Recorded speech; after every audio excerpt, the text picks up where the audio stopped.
రాజకీయ మిత్రులందరికీ కూడా నమస్కారాలు తెలియజేసుకుంటూ ఆంధ్రప్రదేశ్ రాష్ట్రంలో ప్రత్యేకించి రాయలసీమకు మరి ఏ ముఖ్యమంత్రిలో దానికి ఉదాహరణే ఏదైతే హంద్రీనివా. తెలుగుదేశం ప్రభుత్వ హయాంలో హంద్రీనివాకి మరి 4,200 కోట్ల రూపాయలు మరి ఖర్చు పెడితే గతంలో చంద్రబాబు నాయుడు గారు ఏదైతే ఇక హంద్రీనివా ద్వారా ఈ యొక్క 4 జిల్లాల ఉమ్మడి ప్రజలు ఎవరైతే ఉన్నారో వాళ్ళందరికీ కూడా సాగునీరు త్రాగునీరు అందించాలనే ఉద్దేశంతో మరి ఆయన 3,850 క్యూసెక్ల సామర్థ్యానికి మరి పెంచి హంద్రీనివా ఏర్పాటు ఉన్నప్పటికీ కూడా గత 5 సంవత్సరాల జగన్మోహన్ రెడ్డి పాలనలో ఆ హంద్రీనివాకు సంబంధించినటువంటి కాలువ సంబంధించినటువంటి విస్తరణ పనులు కానీ లైనింగ్ కానీ చేయకపోవడంతో ఈరోజు పూర్తి స్థాయిలో హంద్రీనివాను ఉపయోగించుకోలేక ఈరోజు మనం చూసాం ప్రత్యక్షంగా. ఏదైతే ఇప్పుడు పొంగనూరు బ్రాంచ్ కెనాల్ కానీ ఏదైతే ఇటు కుప్పం బ్రాంచ్ కెనాల్ కానీ చూస్తున్నాం, చొక్క నీరు కూడా ఈ కెనాల్లో లేదు అని అంటే దీని పాపం జగన్మోహన్ రెడ్డి 5 సంవత్సరాల పాలన పాపమే ఈవేళ మనకు శాపంగా మారినటువంటి పరిస్థితి. ఏదైతే ఇక్కడే మనం చూసాం, ఏదైతే పొంగనూరు అంటే మరి ఆంధ్రప్రదేశ్ రాష్ట్రంలో వెంటనే గుర్తుకొచ్చేది మరి ఏదైతే దోపిడీ లూటి ఈ యొక్క పొంగనూరు కెనాల్ మీద పెట్టి ఉంటే ఈవేళ పొంగనూరు కెనాల్ ఆ లైనింగ్ కానీ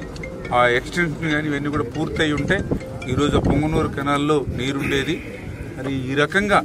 ఆ దోపిడీ మీద లూటి. ఎందుకంటే ఇప్పుడే నేను చూస్తాను ఏదైతే నేతిగుంటపల్లి కానీ మావులపల్లి కానీ ముదివేడు కానీ ఏదైతే రిజర్వాయర్స్ ఉన్నాయో మరి కనీసం మరి క్లియరెన్స్ సర్టిఫికెట్లు కూడా ఎన్విరాన్మెంట్ సర్టిఫికెట్లు కూడా లేకుండా మరి కనీస అనుమతులు కూడా లేకుండా కేవలం దోపిడీ లూటీ నిమిత్తం ఏదైతే ఆ పనుల్ని ప్రారంభించాడో నేషనల్ గ్రీన్ ట్రిబ్యునల్ కూడా మరి అందుకే ఈరోజు చంద్రబాబు నాయుడు గారు కూడా ఒక స్పష్టంగా ఏదైతే మనకి ఇరిగేషన్కి సంబంధించి రాయలసీమకి మనం అత్యంత ప్రాధాన్యతనివ్వాలి, ఆ రాయలసీమకు సంబంధించి ఏదైతే తెలుగు గంగా హంద్రీనివా ఏదైతే గాలేరు నగర్ ఇటువంటి ఏవైతే ఉన్నా వాటికి ప్రాధాన్యతనివ్వాలని ఆయన ఇచ్చినటువంటి ఆదేశాల ప్రకారమే గత 2 రోజుల నుండి ఈరోజు 3వ రోజు కూడా ఈ హంద్రీనివాకు సంబంధించినటువంటి పనులు ఏవైతే ఉన్నాయో నెక్స్ట్ సీజన్ కల్లా ఈ పనులను పూర్తి చేయాలి, ఒక ప్రణాళికాబద్ధంగా పనిచేయాలనే ఆలోచనతోటే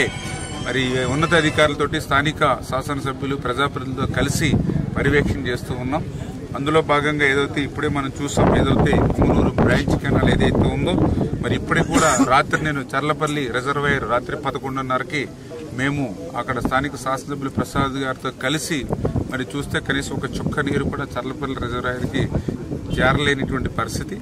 అంటే ఏదైతే ఈ యొక్క పొంగనూరు కెనాల్కి సంబంధించి మరి చాలా ప్రాంతాల్లో ఏదైతే లీకేజీలు ఏవైతే ఉన్నాయో వాటిని కూడా ఆ లైనింగ్ పనులు కూడా చేయకపోవడం వల్లే ఆ రకమైనటువంటి దుస్థితి వచ్చింది. అందుచేత ఏదైతే ఆ పొంగనూరు కెనాల్కి సంబంధించి మరి ఏదైతే దగ్గర కిలోమీటర్లు ఏదైతే ఉందో ఆ 220 కిలోమీటర్లు కూడా మళ్ళీ దీన్ని ఇమ్మీడియట్లీ ఏదైతే వైండింగ్ అదేవిధంగా ఎక్కడైతే అవసరం లైనింగ్ ఉందో దాన్ని వెంటనే పనుల్ని చేపట్టేటువంటి విధంగా ఇప్పుడే కుప్పంలో కూడా ఒక రివ్యూ మీటింగ్ పెట్టి ఒక నిర్ణయాలు తీసుకుని గౌరవ ముఖ్యమంత్రి గారి దృష్టిలో పెట్టి ఆ ఏదైతే ఆ వైండింగ్ ఆ లైనింగ్ పూర్తి చేయడం ద్వారా పొంగనూరు కెనాల్లో మరి పూర్తి స్థాయిలో నీరు ప్రవహించేటువంటి విధంగా అదేవిధంగా ఏదైతే ఈ కుప్పం బ్రాంచ్ కెనాల్ ఏదైతే ఉందో మరి దీనికి కూడా ఖచ్చితంగా లైనింగ్ అనేది చాలా అవసరం. అంచేత దాని పనులు కూడా ప్రారంభించేటువంటి విధంగా నిర్ణయం తీసుకుంటాం. అదేవిధంగా ఇప్పుడే మరి మన స్థానిక శాసనసభ్యులు మరి అదేవిధంగా అమర్నాథ్ రెడ్డి గారి మిత్రులు మాజీ మంత్రులు ఆయన కూడా చెప్పడం జరిగింది. పర్టికులర్గా ఏదైతే ఇప్పుడు కైగల్ రిజర్వాయర్ ఏదైతే ఉందో మరి గతంలో 2019లోనే చంద్రబాబు నాయుడు గారు ఆ రోజు నిధులు మంజూరు చేసి శంకుస్థాపనలు చేసి వర్క్ ఆర్డర్ ఇచ్చి పనులు ప్రారంభించినటువంటి పరిస్థితుల్లో ప్రభుత్వం మారిన తర్వాత 5 సంవత్సరాల్లో 5 రూపాయల పని కానీ ఒక అరబస్తా సిమెంట్ కానీ ఒక తట్ట మట్టి కూడా పని చేయలేదని అంటే మరి వేళ ఈ యొక్క నియోజకవర్గంలో ఉన్నటువంటి ప్రజలు, ఎందుకంటే ఎంతో మంది ఆయకట్టుకు కానీ అదేవిధంగా దాహార్తిని తీర్చేటువంటి ఇటువంటి రిజర్వాయర్ల మీద కూడా ఆ యొక్క 5 సంవత్సరాల ప్రభుత్వం మరి దృష్టి పెట్టలేదనంటే ఎంత కక్ష ప్రజల మీద సాధించిందో అర్థమవుతున్నటువంటి పరిస్థితి. ఖచ్చితంగా రాబోయేటువంటి రోజుల్లో మరి ఏదైతే ఈ యొక్క కైగల్ రిజర్వాయర్కి సంబంధించినటువంటి పనులను కూడా పూర్తి చేసి ఈ యొక్క ప్రాంతంలో ఏదైతే రైతులు కానీ ప్రజలు కానీ ఎవరైతే సాగునీరు త్రాగునీరు అవసరం ఉందో